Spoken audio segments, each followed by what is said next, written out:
फरियाल ने फैसला कर लिया था कि वो माजी के तमाम अधूरे हिसाब बराबर कर देगी। इसने वो रकम जो कभी जीनिया की वजह से मतनाज़ा बनी थी, जीनिया के अकाउंट में वापस ट्रांसफ़र कर दी ताकि वो अपने दिल पर उसके कोई बोझ ना रहे। फरियाल का मकसद सिर्फ अपनी सफाई पेश करना था, लेकिन उसे क्या मालूम था कि जीनिया के लिए वो रकम अजाब बन जाएगी, उसके गले का फंदा बन जाएगी। बदकिस्मती से जिस वक्त ये रकम ट्रांसफ़र हुई, जीनिया का फ़ोन दानिश के हाथ में था। शहराम के नाम से इतनी बड़ी रकम का मैसेज देकर दानिश का तो पारा 7वें आसमान तक पहुँच गया। उसने हमेशा जीनिया पर शक किया था और आज इसे ऐसे लगा कि इसे सबूत मिल गया है कि जीनिया वाकई ही दानिश के साथ कांटेक्ट में है। फ़ोन जीनिया के मुंह पर मारा और धाड़ कर बोला कि ये है तुम्हारा असल चेहरा। मेरे सामने तो बड़ी वफादारी का नाटक करती हो और पीछे से शहराम से पैसे बटोर रही हो। तुम जैसी दोगली औरत तो मैंने आज तक अपनी ज़िंदगी में कभी नहीं देखी। दूसरी तरफ सीरत बेगम की लालच एक बार फिर उनको लेट कर डूबने वाली थी और शीरीन जो उनकी बहुत गहरी दोस्त थी, उन्हें सबक बाग दिखा रही थी कि नई स्कीम में पैसे लगाओ, ये देखो मैं तुम्हारे 10 लाख रुपए प्रॉफिट लेकर आई हूँ।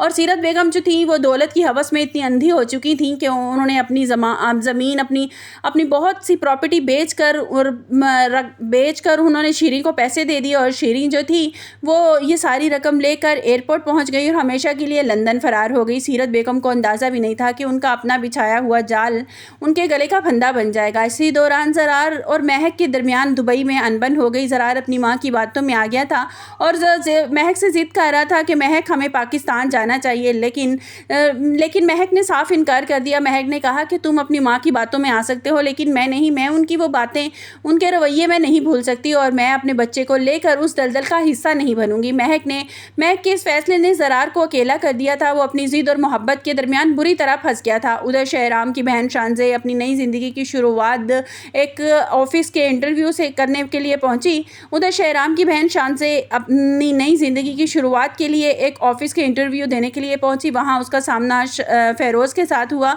वही फ़ेरोज़ जिसका रिश्ता कभी जीनिया की वजह से फरियाल से टूटा था। शहराम शानज़े को देखकर फ़ेरोज़ शानज़े को देखकर ठिठक गया कि वो पुरानी गलती उसको याद आने लगी कि शानज़े को नौकरी पर तो रख लिया है, लेकिन कहीं उसे ये खौफ था कि उसका माजी इसके नए हाल को बर्बाद न कर दे। कहानी का जज्बाती मोड़ तब आता है जब दानिश गुस्से से तिलमिलाता हुआ जीनिया को लेकर सीरत बेगम के पास पहुंचा और सबके सामने उसने तजलील करना शुरू कर दी कि आंटी संभालें इसको, अपनी बेटी को। आज भी ये शहराम की यादों से बाहर नहीं निकली। सीरत बेगम को जीनिया की इस हरकत पर इतना गुस्सा आया कि उन्होंने आओ देखा न ताओ देखा और जीनिया के मुंह पर जोरदार थप्पड़ रसीद कर दिया और उसे घर से निकलने की धमकी भी दे दी। जीनिया रो रो कर अपनी बेगुनाही की कस्में खाती रही, लेकिन किसी ने उसकी बात पर यकीन ना किया। इसी दौरान फरियाल ने अपने घर में छुपी एक काली भेड़ को भी पकड़ लिया जो जीनिया की मुखबरी कर रही थी। यास्मीन नौकरानी जो फरियाल और शहराम की हर बात जीनिया तक पहुँचाती थी, रंगे हाथों पकड़ी गई। फरियाल निशात बेगम को इस हकीकत बताई जिन्होंने यास्मीन को घर से निकाल दिया। जीनिया को शहराम के घर से अब कोई खबर नहीं मिल रही थी, सारे राब्ते टूट चुके थे और जीनिया जो है वो बहुत ज़्यादा परेशान रहने लग गई थी। और उसने यास्मीन को फ़ोन किया और उससे पूछा और उसने कहा कि बीबी जी आपकी वजह से मुझे फरियाल मैडम ने घर से निकाल दिया। उन्हें पता चल गया था कि मैं आपकी मुखबरी कर रही हूँ, यानी उस घर की सारी खबरें मैं आप तक पहुँचा रही हूँ। और ये बात फरियाल को हज़म नहीं हुई, जिस पर जीनिया को बहुत ज़्यादा गुस्सा आता है और जीनिया कहती है वो होती कौन हो तुम्हें उस घर से निकालने वाली। तो वो यास्मीन फिर जीनिया से कहती है कि सारे घर का होल्ड तो अब बीबी जी ने उनको दे दिया है, निशात बेगम ने, और घर की सारी चाबियाँ, प्रॉपर्टीज़ के पेपर्स वगैरह हर चीज़ उन्हें दे दी हैं। वो तो इतना ज़्यादा उन पे भरोसा करती हैं, आप इतनी देर में उनका भरोसा नहीं जीत सकी। लेकिन फरियाल मैडम ने को तो आए अभी कुछ देर हो गई थी और शहराम सर भी उनसे बहुत मोहब्बत करने लगे हैं और वो हर वक्त उनकी तरफ मोहब्बत से देखते हैं, प्यार भरी बातें करते हैं और वो सारा होल्ड उनको दे दिया है। जिस पर जीनिया बहुत ज़्यादा गुस्से में आ जाती है और कहती है कि मैं शहराम को फरियाल तुमसे छीन कर आऊँगी, इतनी आसानी से मैं शहराम को अपने हाथों से निकलने नहीं दे सकती। और वो हर वक्त परेशान रहती है और दानिश का तो उसके साथ बैठना, उसके साथ घूमना फिरना उसको बिल्कुल उसका साथ उसको अच्छा नहीं लग रहा है, क्योंकि जिस तरह की उसको आदत हो गई थी कि सॉफ्ट और पोलाइट रवैये की आदत हो गई थी, वो हर एक से तो रूडली बात करती थी, अपनी मनमानी करती थी, अपनी ज़िद पूरी करती थी।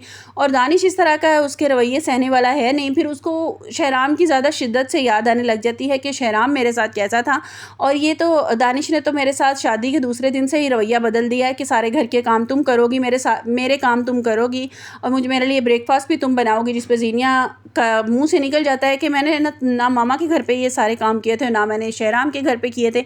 और फिर उसको इस बात का दानिश को एहसास भी होना शुरू हो जाएगा कि ज़ीनिया जो है वो शहराम को नहीं भूली। और फिर वो ये बात करता भी है ज़ीनिया से कि जो औरत होती है वो बेवफा मर्द को कभी इतनी देर तक याद नहीं करती। और फिर जब उसे फ़ेरोज़ से सारी हकीकत का पता चलेगा कि ज़ीनिया ने ही सारा फ्रॉड किया था, शहराम तो बड़ा अच्छा लड़का था, ज़ीनिया ने तो कोई कसर नहीं छोड़ी, फरियाल की ज़िंदगी बर्बाद की, फिर शहराम की ज़िंदगी भी अजाब कर रखी थी, इसलिए शहराम ने उसको अपनी ज़िंदगी से निकाल दिया था। तो फिर दानिश को पता चलेगा, फिर इसके हाल शुरू होंगे ज़ीनिया के और भी ज़्यादा, जब उसे पता चलेगा कि ये झूठी मक्कार धोखेबाज लड़की है।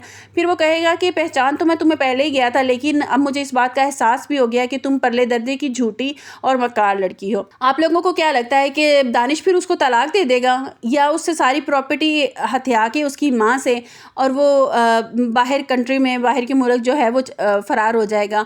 और शीरीं बेगम का क्या हाल होगा जब ज़रार पाकिस्तान आएगा और वो जब देखेगा और वो सीरत बेगम रो रही होंगी कि मेरा तो सब कुछ लुट गया, तो वो कहेगा कि मामा आपने ऐसे बिना सोचे समझे सारे जो है वो ज़मीनें बेच कर आपने इतने ज़्यादा पैसे, शीरीं पर अंधा भरोसा आपने क्यों कर लिया?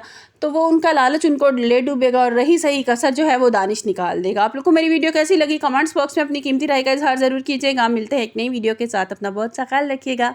अल्लाह हाफिज़।